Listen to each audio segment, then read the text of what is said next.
Teman-teman, mudah-mudahan selalu dilindungi oleh Tuhan Yang Maha Esa.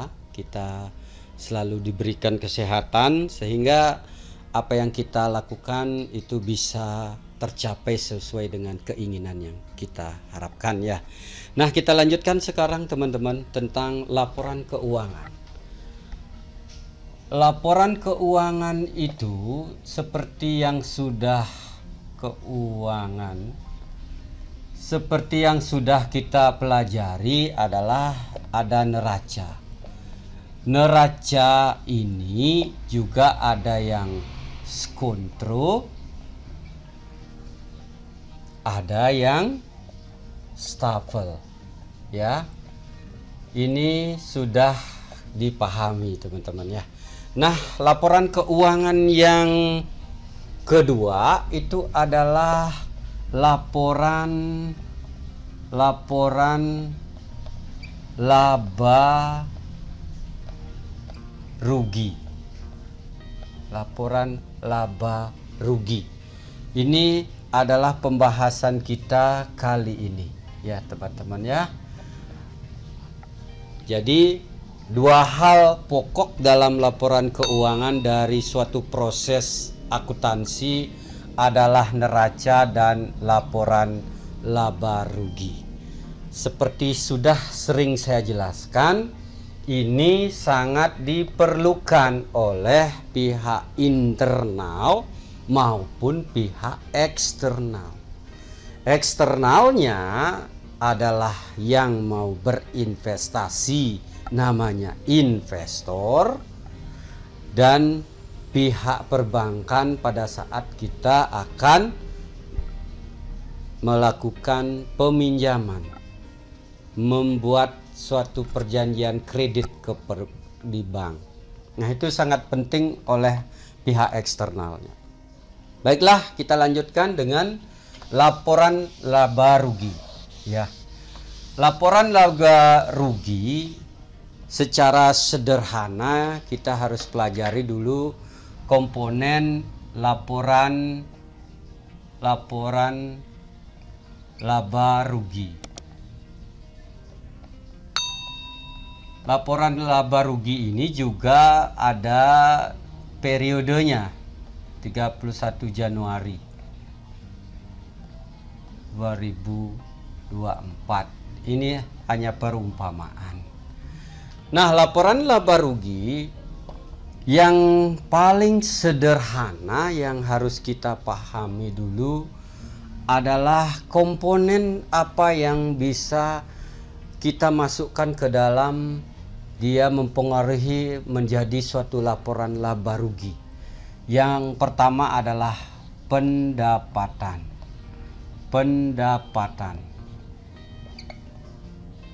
Secara kasar kita berapa pendapatannya dan berapa biaya yang dikeluarkan untuk memperoleh pendapatan. Ini biaya. Jadi secara garis besar sebenarnya laporan laba rugi itu adalah pendapatan dikurangi dengan biaya. Inilah yang namanya laba atau rugi. Kapan perusahaan itu disebut akan memperoleh laba dan kapan dia menderita kerugian? Apabila pendapatan lebih besar dari biaya, itu akan memperoleh laba. Apabila pendapatan lebih kecil dari biaya, akan berakibat kerugian. Nah, itu. Jadi proses secara sederhana untuk memperoleh laba itu adalah pendapatan dikurangi biaya ya. Nah, komponen-komponen di dalam yang membentuk daripada pendapatan dan biaya itu yang kita bahas. Tetap dalam sebuah proses yang sederhana. Jadi perusahaan-perusahaan apa saja yang berhak melakukan laporan laba rugi. Nah, seperti perusahaan yang paling sederhana sekalipun memerlukan sebuah laporan laba rugi. Kalau saya memberikan advice atau berharap teman-teman meskipun punya usaha dagang sekecil apapun usahanya itu saya harapkan bisa membuat sebuah laporan neraca dan laba rugi. Nah, kita berbicara sekarang dari proses yang sederhana suatu perusahaan dagang. Ya, pendapatan ini diperoleh dari, tentunya kalau usaha dagang itu dari penjualan. Jadi berapa penjualan itu terjadi dalam 1 bulan, berapa perusahaan atau usaha dagang itu memperoleh penjualan selama 1 bulan. Jadi hari per harinya itu ditotal, dicatat setiap hari menjadi sebuah pendapatan dalam 1 bulan. Nah, seandainya sekarang dari pendapatan ini dari usaha dagang itu melakukan sebuah namanya inventory, jadi barang-barangnya itu tidak habis dalam 1 bulan. Pembelian yang dilakukan oleh perusahaan dagang itu dalam 1 bulan tidak habis. Makanya dalam 1 bulan harus dilakukan yang namanya inventory. Jadi di sini dari pendapatan ini kita akan mencari harga pokok penjualannya dulu. Yang pertama adalah persediaan awal. Persediaan awal. Apa yang namanya persediaan awal? Dari proses inventory 1 bulan itu, teman-teman melakukan inventory dari usaha dagang yang dimiliki. Pembelian persediaan awal ini adalah persediaan akhir dari bulan sebelumnya yang dilakukan inventory dari persediaan akhir dari bulan Desember 2023, karena kita melakukan pembukuan laba rugi di 31 Januari 2024, maka persediaan akhir dari 31 Desember 2023 menjadi persediaan awal di 31 Januari 2024. Itu persediaan awalnya. Jadi persediaan awal tentunya usaha dagang juga akan melakukan pembelian barang. Nah, dari persediaan awal ini kita umpamanya pakai dulu istilah kayak gini, kemudian dilakukan pembelian selama 1 bulan itu berapa kali pembelian barang dagangan. Di sini juga akan mengurangi retur. Kita jangan berbicara dengan retur dulu supaya dimengerti bahwa proses daripada kita melakukan inventory itu dari pembelian juga. Pembelian berapa?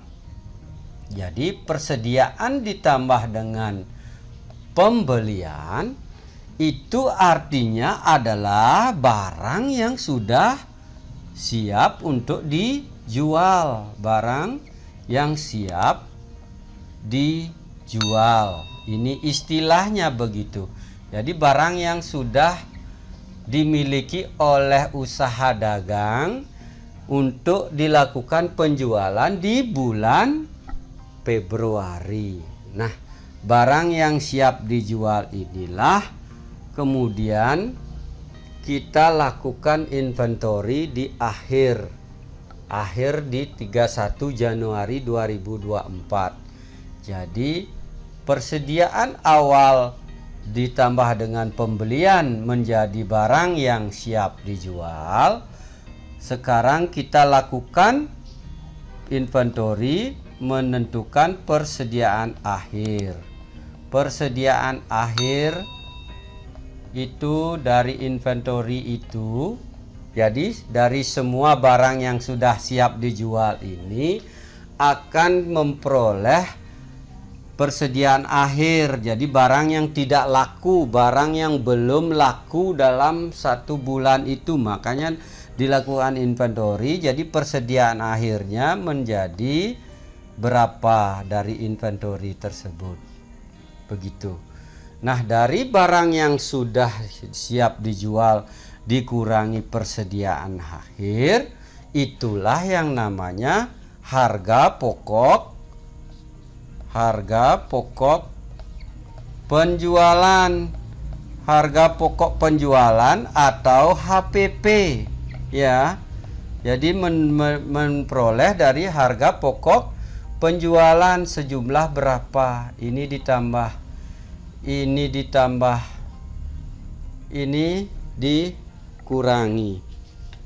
Jadi ini dikurangi, ini dikurangi, memperoleh harga pokok penjualan. Jadi inilah harga pokok penjualan, inilah yang akan menentukan daripada laba. Jadi pendapatannya berapa, penjualan dalam 1 bulan itu berapa.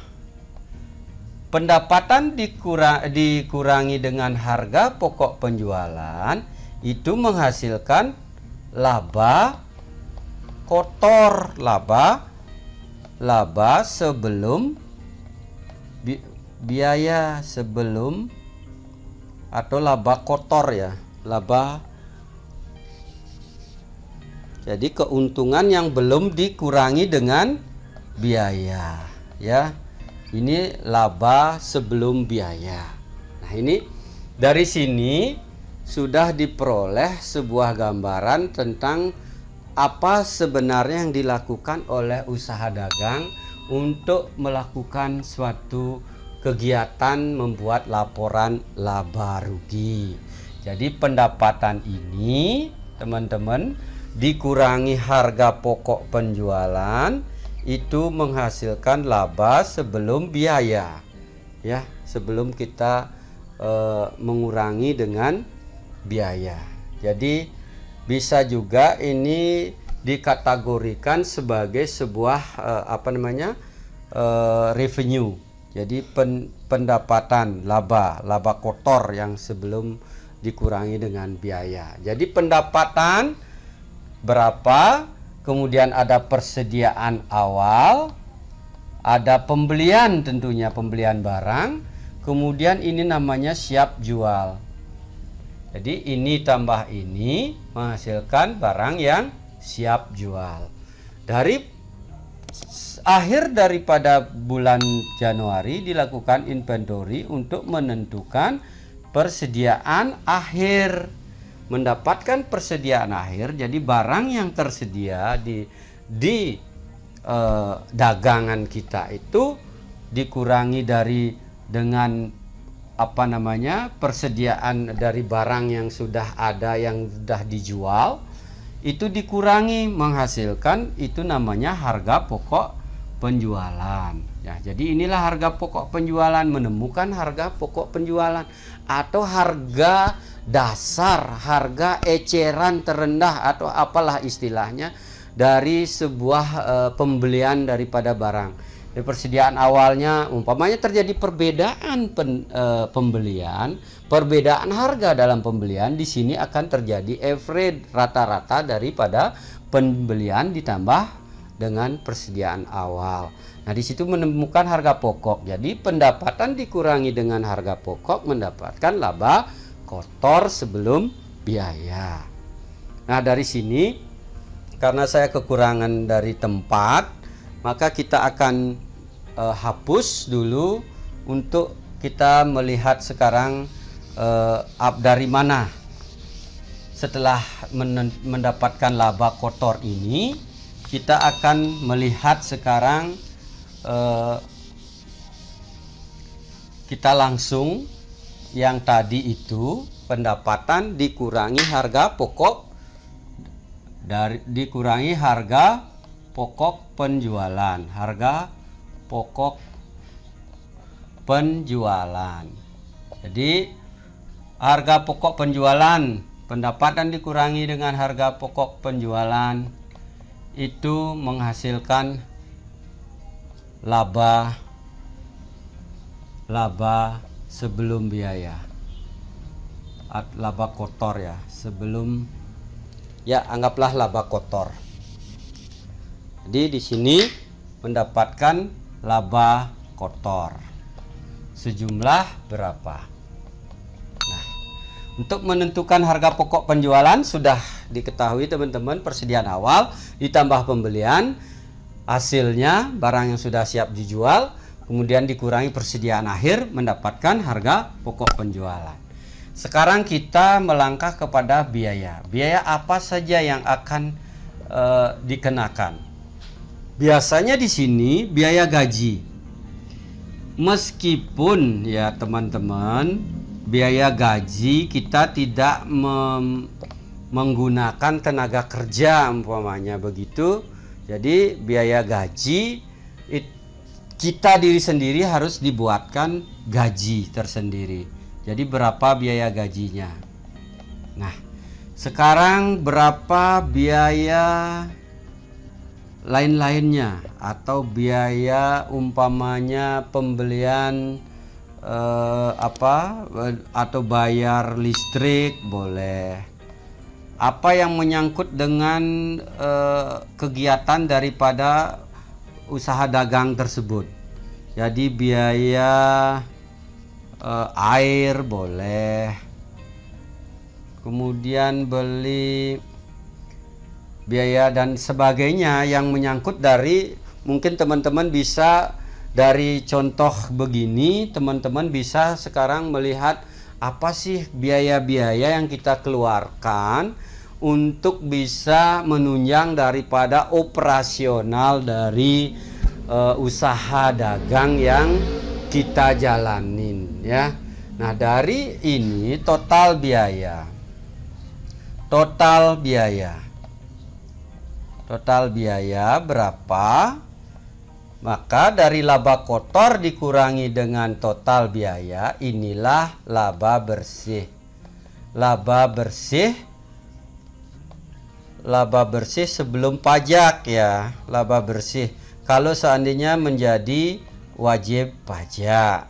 Jadi dari sinilah nanti akan dihitung pajaknya teman-teman.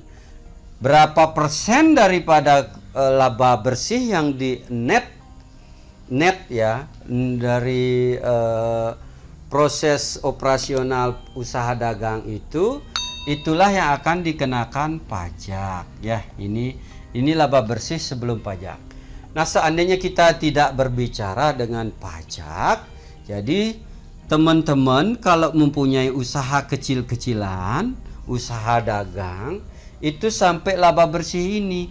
Jadi biaya gaji diri sendiri, atau biaya sewa toko. Kalau kita menyewa toko boleh biaya sewa toko gitu umpamanya. Nah, di sini bisa menjadi pengurang daripada laba kotor ini. Jadi menghasilkan laba bersih. Nah, itulah suatu proses yang sangat sederhana dari teman-teman untuk melakukan membuat sebuah laporan laba rugi. Dari pendapatan dikurangi harga pokok, itu laba kotor, kemudian biaya dikurangi dengan biaya, mendapatkan laba bersih. Sangat sederhana, pemahaman dari teman-teman saya kira akan menjadi cepat memahami dari proses membuat sebuah laporan laba rugi. Nah, disinilah kenapa saya pernah membuat sebuah pembahasan kita dulu ada yang kita kenal dengan organisasi itu, apakah perlu membuat sebuah laporan laba rugi. Saya bilang itu tidak perlu. Karena apa? Sebuah organisasi tidak melakukan proses dari menghasilkan laba. Jadi dia itu melakukan sebuah kegiatan tanpa menghasilkan pendapatan. Jadi proses pendapatannya itu bukan dari suatu operasional perusahaan. Jadi yang paling penting saat ini adalah teman-teman yang mempunyai usaha dagang yang kecil-kecilan bisa membuat seperti ini. Kalau di Bali ada usaha dagang canang, dagang kelontong, sembako, itu bisa membuat seperti ini asalkan dalam menentukan harga pokok penjualan itu selalu melakukan inventory. Jadi setiap akhir dari 31 Januari itu teman-teman hitung kembali berapa stok barang dari toko yang dimiliki, yang masih ada itu berapa stoknya. Itulah yang akan nanti mengurangi daripada persediaan awal ditambah pembelian dikurangi persediaan akhir, itulah harga pokok penjualan. Nah, begitu mudah kita memahami dari proses secara sederhana. Dari sinilah nanti perusahaan yang besar yang mulai berkembang akan melakukan pengembangan.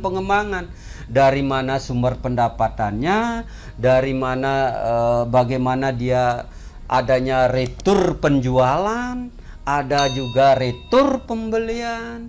Bagaimana proses itu semua itu masuk ke dalam laporan laba rugi. Nah, itu teman-teman bisa bayangkan bagaimana kalau kita umpamanya seperti saat ini ada istilahnya KUR untuk dari usaha kecil menengah, UMKM, usaha mikro kecil menengah diberikan KUR gitu, kredit usaha rakyat. Nah, disinilah saat mengajukan KUR memerlukan sebuah laporan neraca dan laba rugi.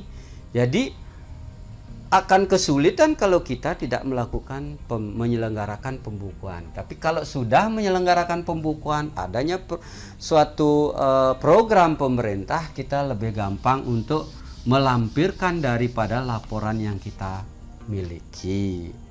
Nah, itulah teman-teman kenapa saya sangat menyarankan teman-teman melakukan menyelenggarakan laporan membuat sebuah laporan keuangan neraca dan laba rugi. Nah, nanti apa sih sebenarnya tujuan saya memberikan ini saat ini, memberikan apa itu neraca, apa itu laba rugi, adalah pada saat kita akan berbicara mengenai jurnal, kita akan berbicara mengenai laporan buku besar, kita berbicara neraca saldo. Jadi goalnya adalah ke sini nanti larinya. Jadi jurnal umpamanya dalam suatu hari kita peristiwa akuntansi itu kita bisa membuat sebuah membukukan dari peristiwa akuntansi yang terjadi setiap hari. Umpamanya terjadi penjualan. Sekarang sehari ini mendapatkan penjualan berapa, itu kemana, apa debit, apa kreditnya. Nah, larinya akan kemana? Ya ke sini, ke pendapatan dan ke neraca nantinya. Itu akan saya berikan pada teman-teman di setelah memahami ini semua secara sederhana dan mudah, saya kira dipahami oleh teman-teman daripada yang akan melakukan usaha-usaha dagang secara kecil-kecilan atau menentukan bagaimana harus membayar pajaknya. Nah, berapa persen dari laba ini yang akan kita dibayarkan pajak, itu sudah ada dalam aturan perpajakan. Nah, dari sinilah teman-teman bisa melaporkan pajak, melakukan pembayaran atas pajak dari usaha teman-teman, kemudian melaporkan setiap akhir 30 April di tahun berikutnya. Itulah kenapa seandainya kita tidak ada ruginya di dalam melakukan menyelenggarakan sebuah pembukuan. Oke, teman-teman, mungkin itu yang bisa saya jelaskan. Laporan keuangan, ada neraca, ada laporan laba rugi. Bagaimana bentuk dari neraca sudah saya pernah bahas, dan tadi sudah saya juga berikan apa itu neraca dan juga laba rugi seperti ini secara sederhananya. Nanti kalau pengembangan dalam usaha perhotelan juga makin berkembang dari laba rugi ini. Bisa jadi ada budgetnya, ada dari last month-nya, berapa kita bisa perbandingkan antara budget dengan last month dengan actual yang diperoleh. Itu dalam sebuah usaha perhotelan. Itu kalau teman-teman berminat akan saya bahas nantinya dari proses laporan keuangan dari perhotelan. Nah, ini usaha dagang yang bisa teman-teman lakukan, ataupun usaha salon, bengkel. Itu saya kira laporan laba ruginya bisa mewakili dari usaha-usaha dari teman-teman lakukan, ya. Mungkin itu teman-teman, mudah-mudahan apa yang saya berikan bermanfaat bagi teman-teman, dan selalu ingat untuk menjaga kesehatan, karena kesehatan itu sangat penting dalam kita melakukan aktivitas sehari-harinya. Berolahraga setiap hari, jangan luangkan waktu untuk berolahraga, jangan berolahraga kalau punya waktu luang. Sampai di sini teman-teman, kita akan ketemu pada pembahasan berikutnya.